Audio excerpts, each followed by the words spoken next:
ابھی ہمارا جو حالیہ پڑوسی، مطلب پڑوسی تو نہیں ہے لیکن قریبی ملک جہاں پہ پاکستان کی تجارت کا ایک اچھا خاصا اسٹیک وہاں سے آتا ہے، ان کے فری زون سے آتا ہے، اور پاکستان کی ایک بہت بڑی مین پاور بھی وہاں پہ آتی ہے. پاکستان اس وقت ویزوں کی بڑی شدید مشکلات کا شکار ہے، لوگوں کو باہر ایکسیس نہیں مل رہا، امیگریشن والے لوگوں کو روک رہے ہیں، اور باہر جو اپرچونیٹیز ہیں وہ بھی پاکستان پہ مفقود ہوتی جا رہی ہیں. اس کا ریزن کیا؟ حالانکہ ان کے پریزیڈنٹ صاحب بھی ابھی حالیہ پاکستان کا دورہ کر چکے ہیں UAE کے، لیکن پاکستان کے لیے دروازے بند ہوتے جا رہے ہیں. دیکھیں اس کی جو ہے نا ملٹیپل ریزنز ہیں. مین پاور کی وہاں ضرورت ہے، بالکل ہے. مین پاور آپ کے پاس ان ایکسیس ہے، بالکل ہے. جو ہمارے چند امپلائیز کا کہہ لیں یا ہمارے وہاں کے جو لوکل ریزیڈنٹس ہیں ان کا جو وہاں پہ ایکٹیویٹیز رہی ہیں وہ ایک بڑا کنسرن بنا ہے ان کا لمیٹیشن کرنے کے اندر، اور اس کے اوپر مختلف طرح کے بیریئرس لگانے پہ ویزے کے اوپر.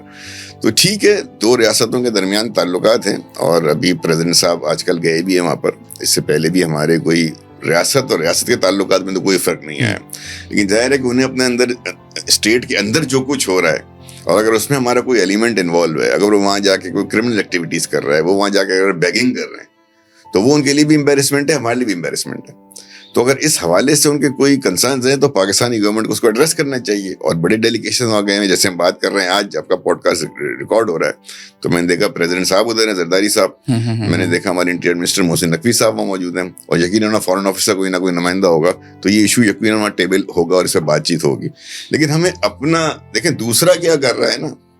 وہ تو اپنی ریاست کے لیے بہترین فیصلے کر رہا ہوگا، اور اسی ریاست میں، اور اگر اسی ریاست میں کوئی ایسے ایلیمنٹس ہیں جو اس کے پیس کو چیلنج کر رہے ہیں، اس کے یہاں اکنامک ایکٹیویٹیز کو چیلنج کر رہے ہیں، اس کے یہاں وہ فیکٹر اگر جو بیگنگ کا بہت زیادہ ہو گیا نا، سب کو پتہ ہے سعودی عرب میں،